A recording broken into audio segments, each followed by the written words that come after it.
Thank you so much. Thank you to everyone who's here. And of course, I want to thank the Cinema for Peace Foundation for bringing together this amazing forum. And thank you for holding especially this session about the dissident movement. This year is actually a kind of a jubilee year, anniversary year for the Russian dissident movement, because it was born in 1965, exactly 60 years ago.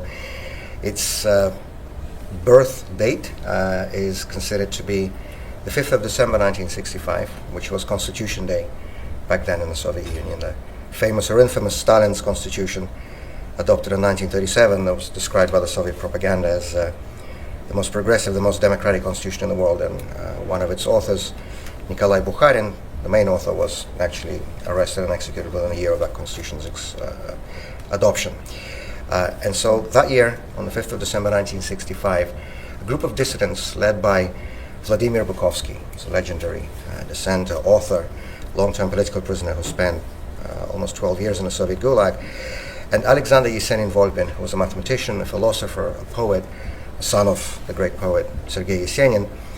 They decided to stage a demonstration on Pushkin Square on Constitution Day, the 5th of December. And the main slogan that they chose for that demonstration was, "Respect your own constitution."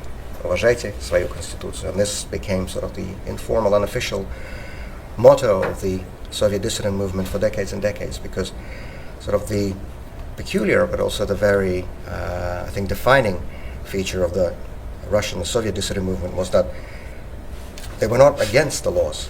They were actually in favor of them. It was a state that was violating its own laws and its own constitution. That demonstration was, of course, very quickly dispersed by the KGB and their Komsomol helpers. Bukovsky had actually been arrested the day before the demonstration, so he wasn't even able to go there. But this was a day when the genie was let out of the bottle. This was the first opposition demonstration in Moscow since the 1920s, the first in 4 decades.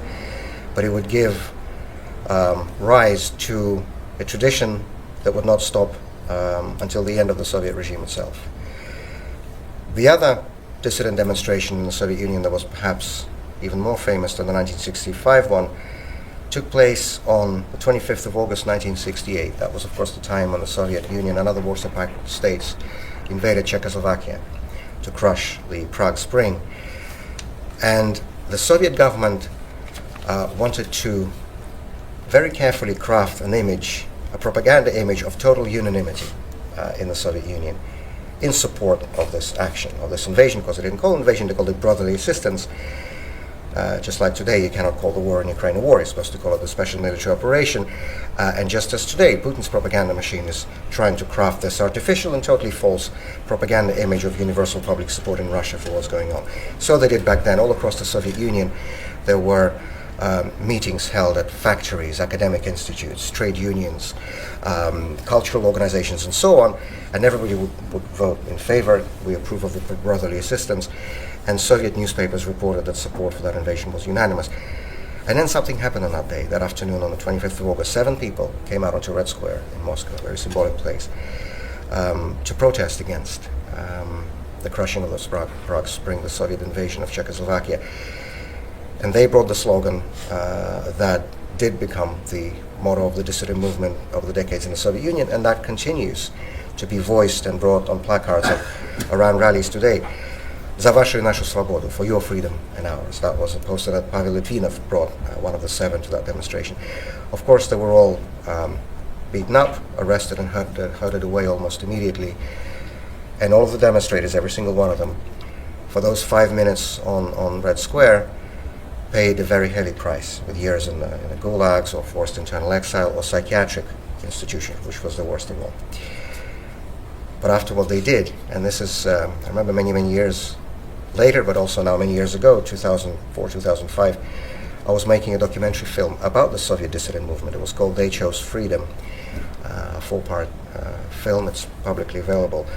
And one of the people I interviewed for that film was Natalia Gorbanevskaya. She was a poet, she was a translator, an author herself, and she was one of the 7. And she was a mother of 2 young kids, including one who was a baby, and she actually brought him to Red Square. And I remember asking her about the demonstration. I first asked her why she went, what caused her to make that decision. And she said that to me, going on to that demonstration was a selfish act. She said, I wanted to have a clean conscience. I'll never forget those words, because when the Soviet regime tried to create an image that this crime of aggression, was being committed on behalf of the entire nation, she said, well, I'm not okay with this, so I need to do something about it. And she also said, and I'll never forget that either, she said, the nation minus even one person, minus me, that's not an entire nation. And there were 7 of us there. So after what we did, she said nobody could claim that there was nationwide universal support in the Soviet Union for the invasion of Czechoslovakia. And she was absolutely right, because a few days after that demonstration, a Prague journal, Literárne listy, while Soviet tanks were rolling on the streets of Prague, they came out with an editorial in which they said, we now have at least 7 reasons for which we will never be able to hate the Russian people. And so those 7 people in 1968 really did save the honor and the dignity of our entire country, of our entire nation. Now, one of the questions here for our panel discussion is, what role, what significance for the dissidents? To me, frankly, I'd struggle to find anything more significant than saving the honor and the dignity of an entire country. And as we know from history, it can take only a handful of people to do that.